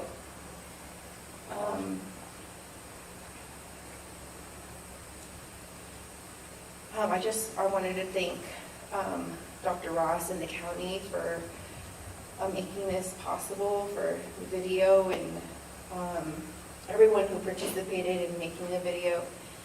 Our family is forever grateful. Vincent grew up in this town and played sports here. He went to school with maybe your children. He faced challenges of being a teenager like everyone else. He struggled with his grades and struggled to stay focused in and out of school. On the outside, it may have looked like he was just any old regular teenager doing what teens do.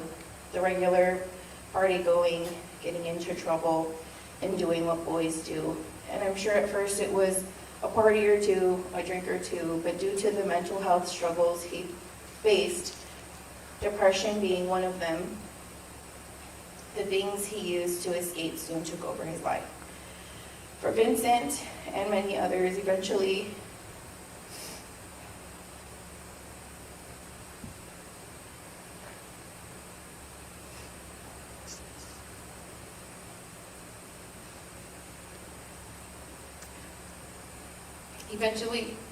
the trying turned into a full-blown addiction.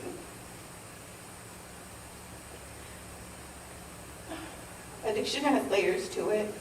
It's a disease that not only affects you, but also the people around you.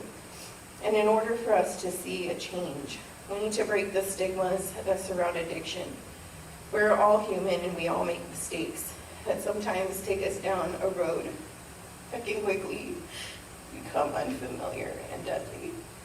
I knew that Vincent had a problem, but didn't know the full extent of it.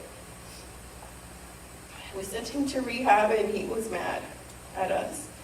While he was there, he started to figure out the root causes, what he was trying to mask, and that using drugs to cope wasn't the way to go about it. He accepted that he did have a problem and knew that all we wanted was to help him. He learned he didn't want to continue the life he had been living. A lot of the times there's shame connected with asking for help. It's hard for us to ask. We don't want to be labeled weird, crazy, weak, or maybe overdramatic. But mental health issues are a real thing and can seem more real to someone and cloud their reality. I know this because I too have struggled with depression and anxiety in my life, and even more now because of the loss of my son. Vincent learned that therapy was helpful. It gave him the tools of how to cope. And rehab helped him find a sober reality to see things clearly. Mental health issues layered by addiction is a toxic combination. In honor of Vincent and in honor of Mental Health Awareness Month, I want to encourage you, young and old, if you are struggling with depression, suicidal thoughts, anxiety, substance abuse, eating disorders, feeling like you can't get a hold of life, dealing with grief, to reach out to someone, a teacher, parent, friend, coach, sibling, coworker, to get the help you need, whether it's therapy or rehab. Let go of the shame and start to take the steps towards healing. There is no such thing as perfect, and your neighbor's life isn't as perfect as you may think. We all have struggles, and adulthood comes with its own struggles. Don't ignore it. As far as fentanyl goes, it's a lose-lose. It took my son, ripped him from my grasp, and stole him from my family, who loves him deeply.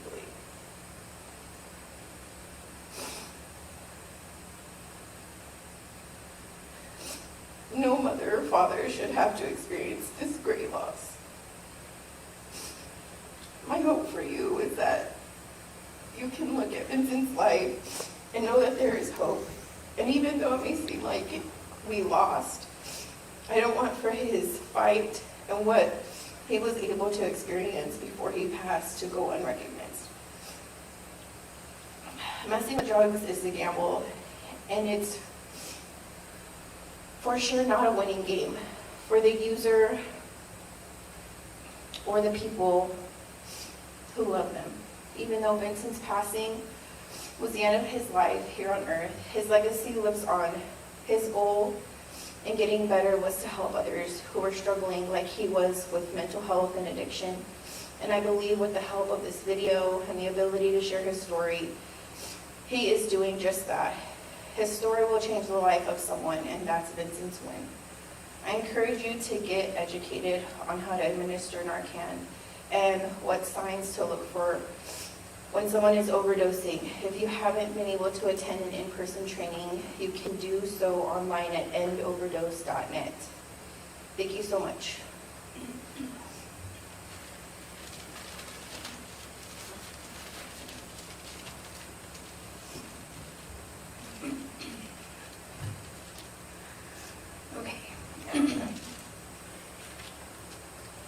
I remember as a young kid always being told to say no to drugs, but unfortunately today there is a greater risk for overdose and addiction. Today I want to give some informative facts on fentanyl and how it has affected me and my family. Being one of the greatest threats today, fentanyl is killing nearly 200 Americans a day, targeting ages 18 to 45. It only takes a 2 milligram dose, which is similar to 5 to 7 grains of salt, to cause death for an average sized adult. Imagine what it takes when these young kids are getting a hold of this drug. Fentanyl is 50 times stronger than heroin and 100 times more potent than morphine. And it also has a stronger hook, making it more addictive. This fentanyl crisis is affecting everyone, not just those troubled kids, but athletes, straight-A students, and as well as young kids in middle school. But let's not forget the families. We are seeing more and more deaths in young adults and kids every year. And I feel it is truly not being talked about enough how bad this crisis is. I never thought I would be here today having to educate myself on this drug until August 12th, 2022. It was going to be a day of celebration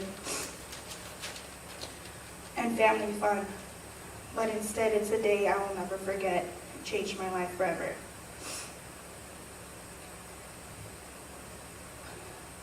Being the one to find my little brother unconscious due to fentanyl poisoning was the scariest moment of my life. It's not something I would want anyone to have to experience. After 3 long days of being in the hospital with my family with intense heartache, doctors came in to tell us our worst nightmare, that Vincent was no longer with us. Vincent was a great kid, with so many goals he wanted to achieve, but mental health is no joke. If you are someone you know is struggling, don't be afraid to ask for help. 9 months of depression, anxiety, heartache, and trying to find my new normal in life has been the hardest thing to do. But I will continue to educate myself on fentanyl and mental illness and mental health and used my brother's story to bring awareness, because after rehab, his dream was to help others with what he was dealing with. Please take the time to educate yourself on the danger of fentanyl before it's too late. Thank you, guys. Thank you. Thank you. So, with that, something that happened in this community last week, both encouraging but something to take note of. There was a health fair at the school. Population went through elementary to high school. The high school kids got some drug awareness training. With the population of about 300. Approximately 100 Narcan kits were picked up by the students. Think about that. It's really good that they are considering this as something serious. But you have to also consider, what's their exposure to this? I don't know the answer to that. I think that comes back to dinner table conversations. So next, please, panelists, if anybody would like to just open this with their thoughts, insights, questions to be answered, I'll let any of you. Dr. Belcourt. Thanks. The three great words, faith, hope, and love, reign supreme when it comes to this. And it's clear that the individual is not the only one affected, but this is a community issue, family issue at the very deepest level.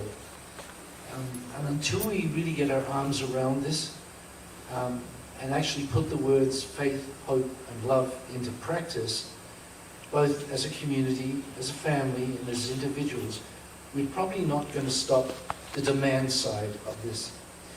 Just the other day I saw the statistic from Australia which showed that 50% of teenagers have no hope. They feel that their future offers no hope. An extraordinary finding given the wealth of that country, with people that you would think have basically everything. It's probably got one of the highest standards of living in the world. So why should our young people in this age group feel that they have no hope? We have to come to grips with that. We have to answer that question. And it's really urgent. And I wish I could tell you that I had some insight into it, but I don't. Other than, as we're watching our institutions around us lie and act in the most inappropriate way, institutions that we should look up to, that we should be learning from, that we should have faith in, are failing us everywhere. And this is worldwide. And it is no wonder that our young people cannot look up. They can only look down. And once you start looking down, you're lost.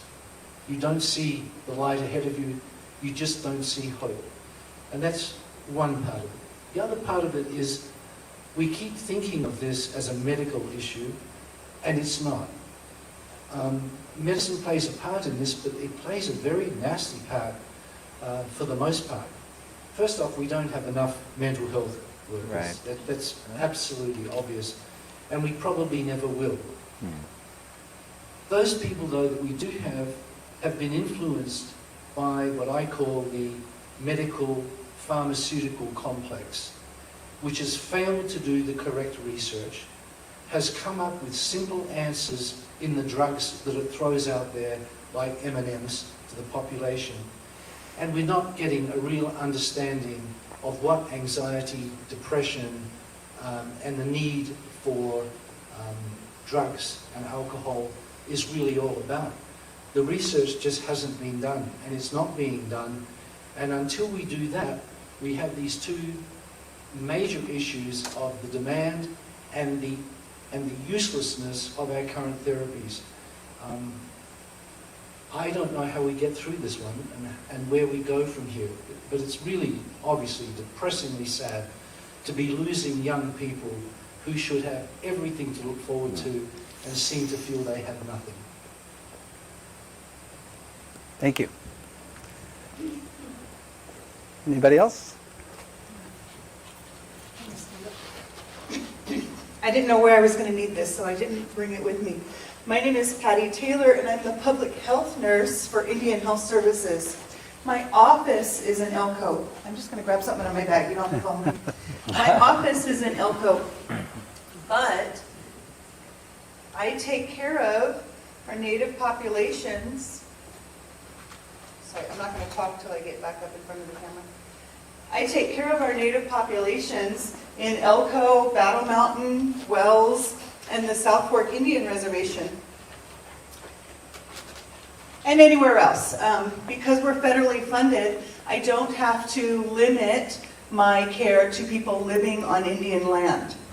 But what I want to share with you is not isolated on Indian land or with Indian populations. I don't think Vincent is identified as Native American, right? This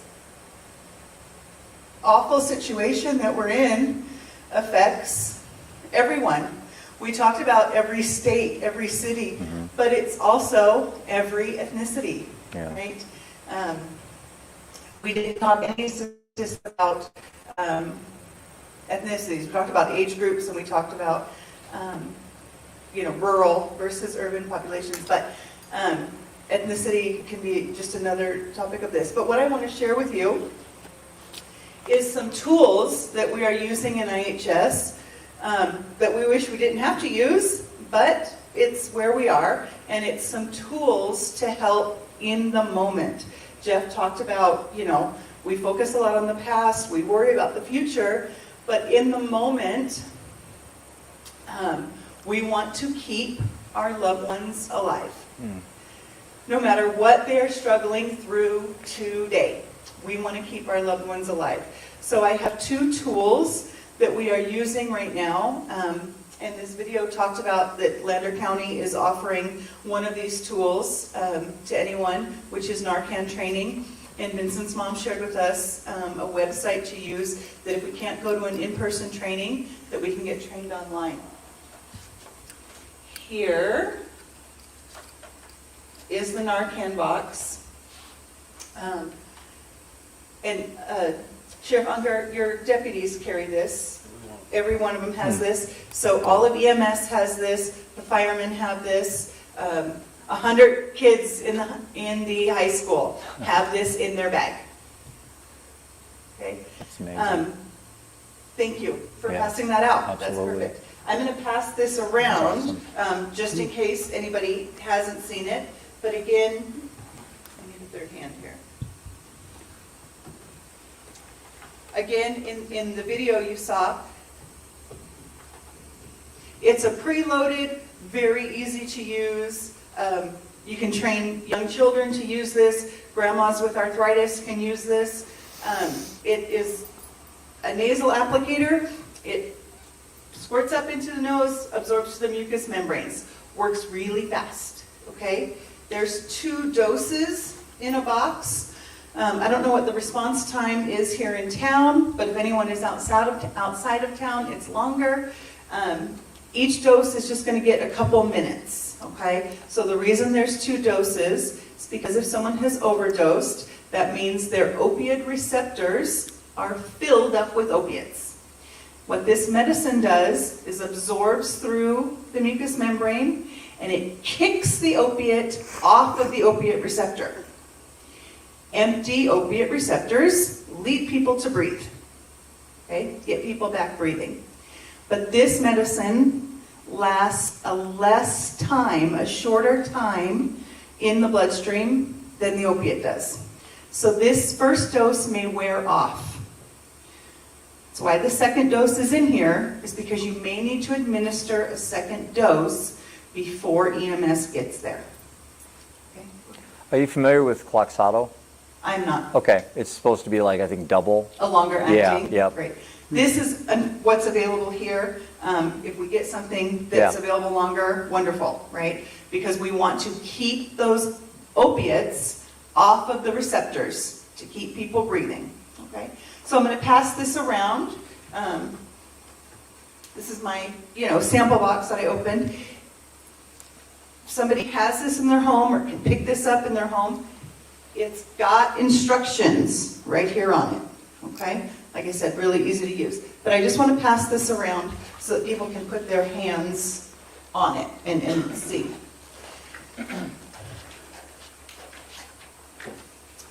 The second tool that we are using at Indian Health Service that I'm passing out to anybody who will listen, anybody who will put their hands in this, anyone that will keep this at the ready, is fentanyl test strips. Yes. They're illegal in Iowa still. Fentanyl test strips are illegal in Iowa? Yep. Right now, but that's changing. Hallelujah, we live in Nevada. Yeah. For many reasons. For many reasons, absolutely. This works as easy as a pregnancy test, okay? This is a test for fentanyl in urine, okay? It's not what we're going to use it for, but I'm telling you it's that easy, okay? Here's the deal. I'm going to say me because I'm going to explain this in the first person, but I'm going to tell you, I don't do drugs. You can trust me as your public health nurse. If I am a drug user, okay, I'm going to say that with no shame and with no stigma. I'm addicted to oxygen. I am addicted to food. I'm addicted to Dr. Pepper. And I'm going to say this as if I am addicted to a substance, okay? Something we consider a substance and substance use. If my drug of choice is marijuana, okay, I'm going to obtain marijuana. That marijuana is going to come to me maybe in a little plastic bag, a Ziploc bag. I don't buy marijuana. I don't know what it comes in. Okay, I'm going to buy marijuana in a Ziploc bag. I'm going to take that marijuana to the place that I'm going to use it in. Maybe that's my car. Maybe it's my bedroom at home. Maybe it's the park with my friends. Okay?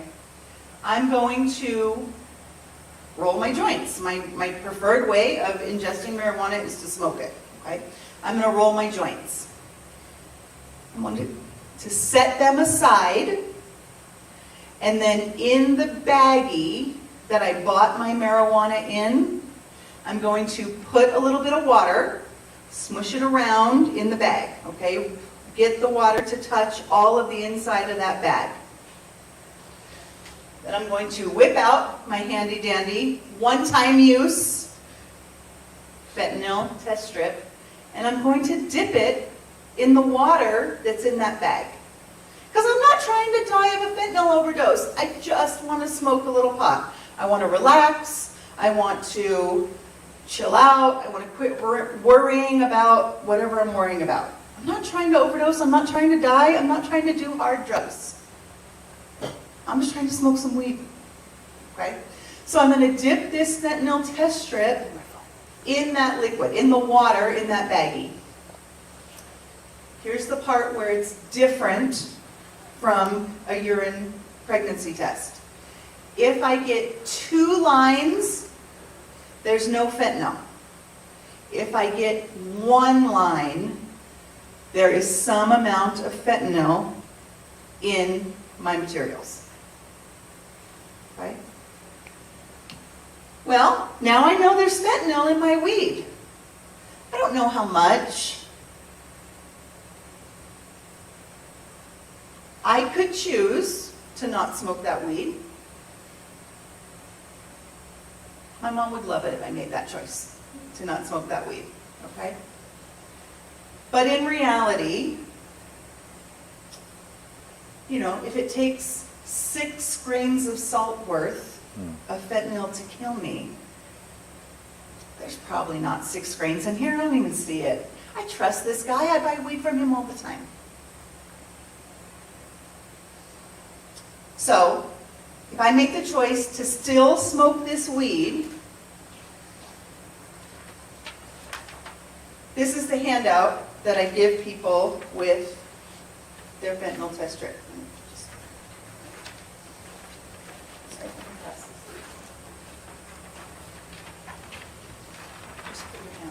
so you can see.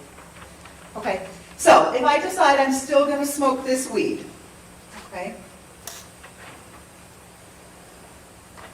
here's some options. There's more options than this, but here's some options that I have, okay? I'm not going to use this alone, all right? So I'm going to call my friend, and I'm going to say, hey, I just bought some weed.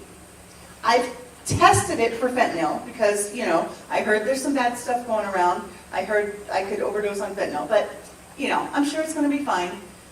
But can we do this together? Will you sit with me, okay?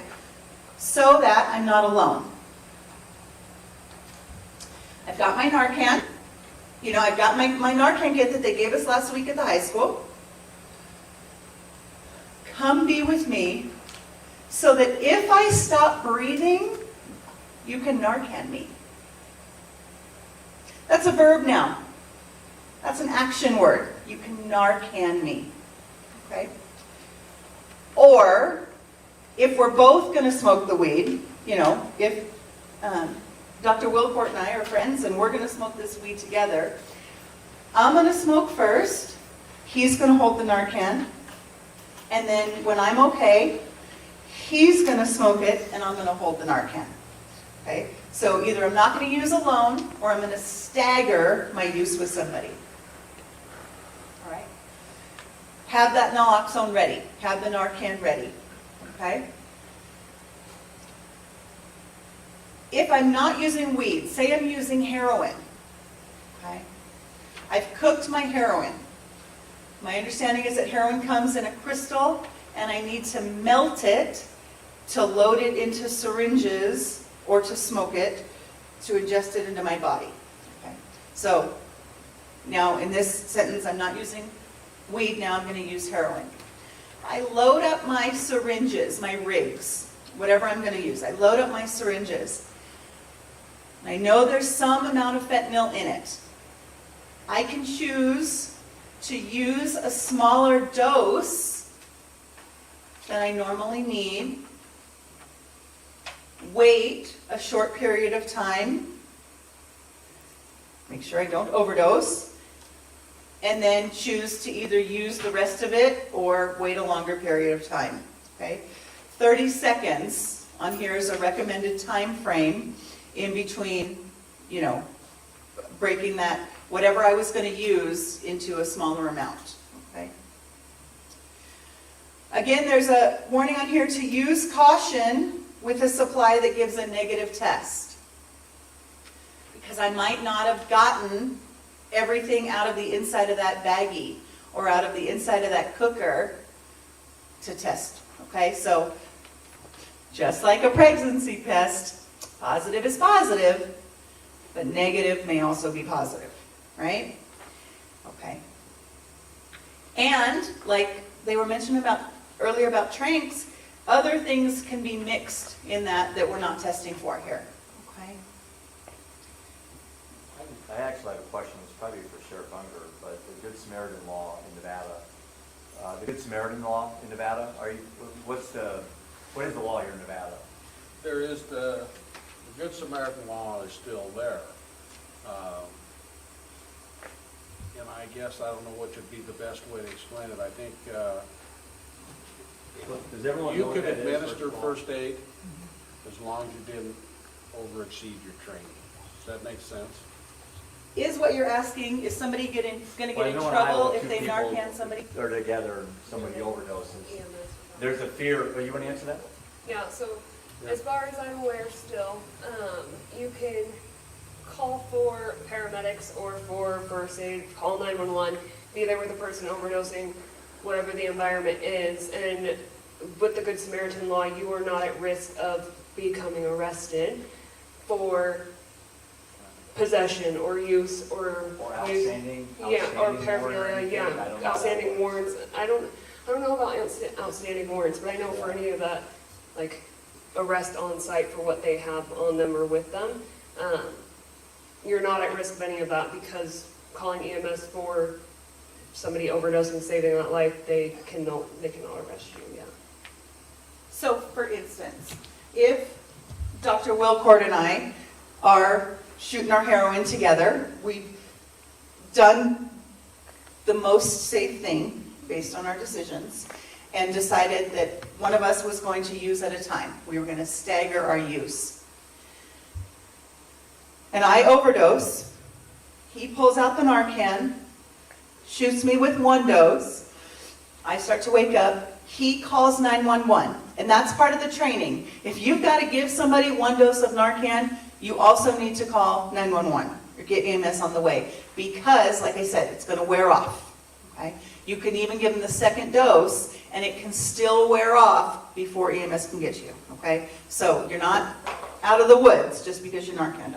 So if Dr. Wilcourt Narcans me, and then EMS shows up, the sheriff's department, the fire department, ambulance, everybody's coming. In that moment, they are absolutely not concerned that Dr. Wilcourt and I have heroin in my car. That's not what they're looking at. They are coming in response to my overdose. Okay? They're going to load me in the wagon, they're going to keep me breathing, they're going to administer more Narcan, and they're going to get me to the hospital.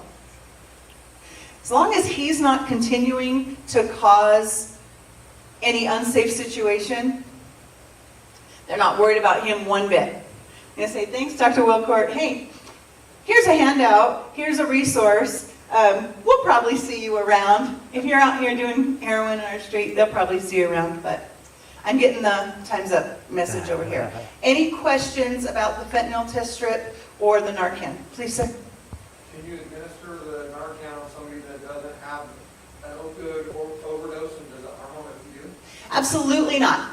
It only helps if they need to kick something off of those opioid receptors. If you walk up on somebody and you have no reason to think that they've overdosed, but you've got Narcan in your CPR kit and you're about to, do compressions and all that, give them some Narcan. It'll do nothing but help.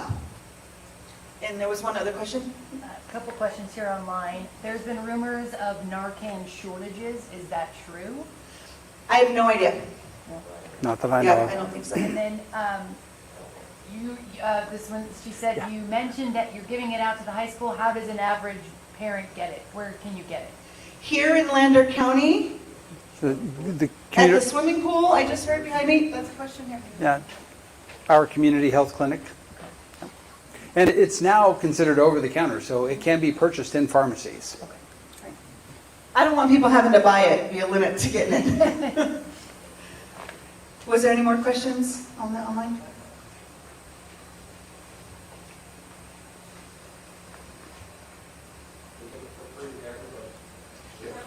I want it in the Happy Meal. I don't know. Go ahead. There you go. Community health office right here behind the hospital has plenty. It's in vending machines overseas too. Yeah. Is there concern from law enforcement because you said, 6 little drops of salt? How are law enforcement protecting themselves if they come to, how are they going to make sure they're safe? That's a really good question. So what we've done is if we do have Narcan in all of our patrol vehicles, and just so you know, we have more than one box. So every one of the vehicles has them. If we have a situation where somebody's down, possible overdose, there's going to be several law enforcement vehicles show up along with the EMS, fire department also. How we protect our people is with the proper PPE. They all have it. Mainly the rubber gloves. We use a lot of those. They do have the face shields, the face masks. So if we know for a fact that there's fentanyl involved, we do have the PPE to put on and protect ourselves. There is other places to where I haven't seen, but I've read about, and I can't remember what they call it, but where they get in the car and they start smoking fentanyl, the whole car's smoked up, law enforcement shows up, the doors are locked, person's in there smoking it, and they break a window and get hit by it, and down they go. Hot boxing, I think is what they call that. So luckily enough, we haven't come across that. We are aware of it, so we do have the proper PPE to use. Does that help? Sheriff, anything else that you would like to add to the discussion? No, I think this has been great. We have done a lot of training on this. Fentanyl is fentanyl scares the living heck right out of me. You know, we've had heroin here, we've had cocaine, methamphetamines. We've got a lot off of it at different traffic stops and different deals. We've been working this, but the fentanyl is something that what we've done now is I've taken an officer off the street and assigned him to a task force, and his main goal is to get as much drugs out of Lander County as we can. I know that that's what we're going to do. And a week and a half ago, a month or so ago, he made a traffic stop. He figured out there was something odd about this gentleman, so he worked him, and he continued to work him. The guy rolled for him, and a week and a half ago, they got the supplier, and they arrested him with an enormous amount of fentanyl, heroin, methamphetamine, stolen rifles, and he turned out to be the main supplier for Lander County, Humboldt County, Pershing County, and parts of Elko County. And it was a big enough bust that the DEA took it over and the FBI flew in immediately to do that. So we are working this. Our task force is doing what we can do. We know it's out there. I would say if anybody's out there that needs help on this, contact us. We're not there to hook them up. We're there to help them. And we've had people come into our office that were addicts that needed help, was going to commit suicide, which is something we're seeing right now, is more people saying they're going to commit suicide. We're getting a lot of mental health people in our facility. But we took that lady and helped her. We got her help. So we're here to help. We're not here to kick somebody in the teeth. But yeah, and I think myself personally, this is me talking, we have a big issue with the schools, and it's the junior high mainly. We're seeing a lot more issues there than we ever have in the past. And I think Jeff hit the nail on the head. I think we need to work the parents over. It's got to start somewhere, and it needs to start at the parents and educate them on what could happen to their children. And some of them know what they're doing. So, thank you. Thank you, Sheriff. Pastor, anything you'd like to add? It's kind of dangerous to give a pastor a microphone. 5 minutes. I could spend quite a few hours talking about many of the topics that have been covered tonight, but just a couple of things, and not to take too much of your time, but I encourage all of you not to discount God. He has an interest in every single person here. And I can tell you that prayers are being raised for this meeting tonight as we speak from Florida clear to here. That's because people care, not just in this community, but around the world, across this country. People do care about what's going on. They care enough to ask God for His intervention and His relationship with each one of us. And when I say don't discount God, is that many times we look at, I call it a street understanding of who God is and what His Word says, and we say, well, I've done so many bad things in my life, God would never accept me. God would never let me into His presence. God would never even listen to me. I don't find that anywhere in God's Word. God never says that. He says, if anyone will come, I will accept him. He says, if you seek me, you will find me. And He will give you some of the greatest joys this side of heaven you'll ever experience. And it's joys that are different than from what we've been talking about. It's a matter of how we look at life and how we deal with some of the things that we come in contact with, and sometimes down to the associations that we have with people. Some people aren't good for us. They will lead us into things we should never be involved with. And yes, we have some good friends as well who will keep us from that. So as I heard one of the people, I think it was you, said that we've got to make wise decisions. Well, that even comes down to who we spend time with. So don't discount God. He's got your very best interest at heart. He wants a relationship with every single one of you. He knows you more than you know yourself. And he knows what you need. And the other aspect of that is, again, don't discount the power of prayer. When you have someone in your family or a friend who you suspect may be in trouble, for whatever reason, that is a point in time to start praying for them. Pray for them and the circumstances that God would intervene. He may even call upon you to do that. In other words, you're praying for someone and God may turn around and give you an opportunity to intervene in that person's life in a way that would change it forever. So don't discount the Lord. Thank you. And then Kaylee, what would you like to share with the audience? A few quick things. Super quick backstories. I grew up here, went to college, got my degree in psychology and substance abuse, worked in behavioral health for about 6 years, and then went left field and became a meth and heroin addict for 3 years. I'm now nine months clean and working our drug court program here in Battle Mountain. So I had all of the book knowledge behind it and then just decided I want to just dip my head into actually living the street life, which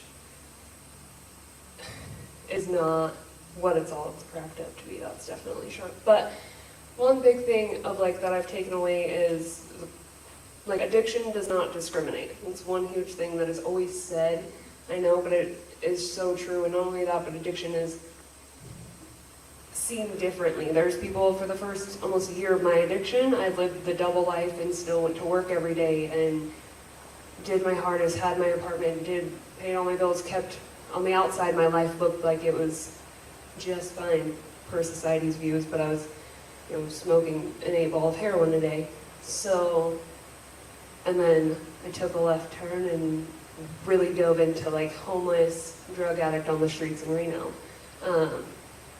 So it really does look different. It's not everybody. It doesn't look the same for everybody, and it really does not discriminate.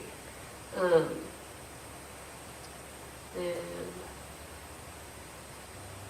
the other thing, we were talking about prevention kind of, and before addressing the problem before the addiction, and it's been said a lot, or I've heard it quite a bit of like, the drugs are not the problem, they're the solution to the problem until they become the problem.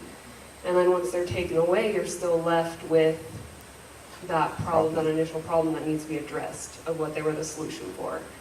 And a big thing with that is looking at the Gen Z and our kids and really trying to help provide the services to address the problem and have coping skills there that before the drugs even come into play. Because fentanyl is awful and very dangerous and everywhere. Once the fentanyl test strips are helpful, I carried them around when I was using to test my meth and other things to see if there was fentanyl in it.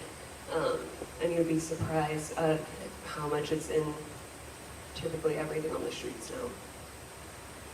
But I think that's all I got for now. Right. Thank you. Are there any questions? I know we're running a little over the program's time, but I think we can address any issues that need to be brought up. Anything from online or? There was a lady that did want to say thank you to Vincent's mother for, unfortunately we belong to a club that no one wants to be, but we're here fighting for our kids and she's sending you her love. So thank you so much for sharing your story. Anybody in the audience? Any issues to bring up? Questions to pose? To the panelists? To me? Yes? I have a question. So what about those who are like financially in a bind and feel like I can't go seek help because I don't have the funds, I don't have, Yes, so people who don't have the finances to seek the care that they think they need. There are many programs. They're not necessarily easy to access. I would tell you here in the county, the first place to start is our community health clinic. And there's also a state office or a branch of the state office in that same building where they provide telehealth mental services.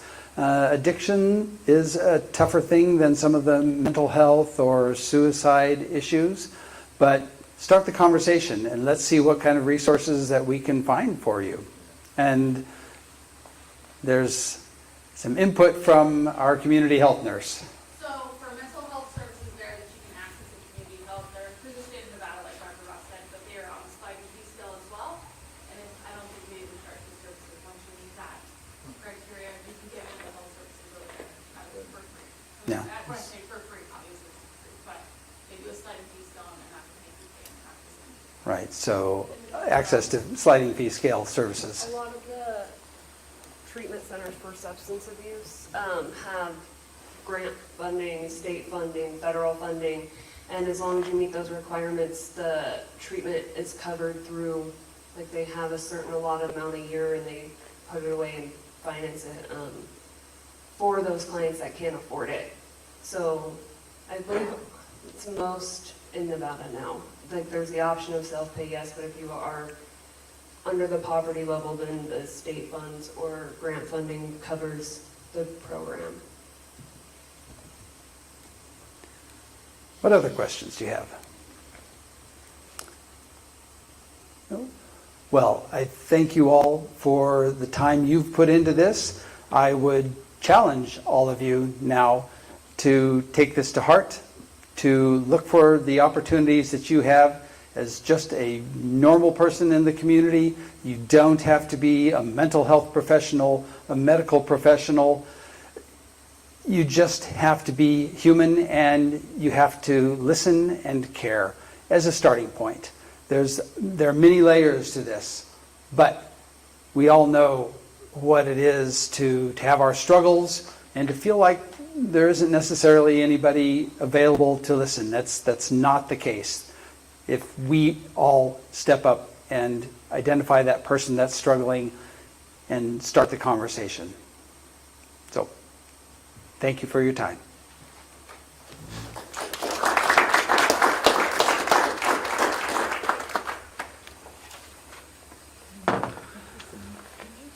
Thank you all.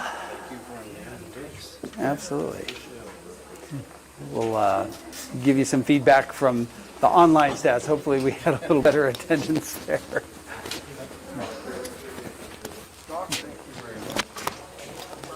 Crazy stuff.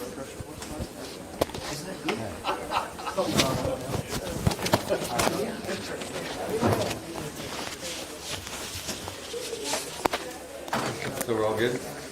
We're sit down? Yes.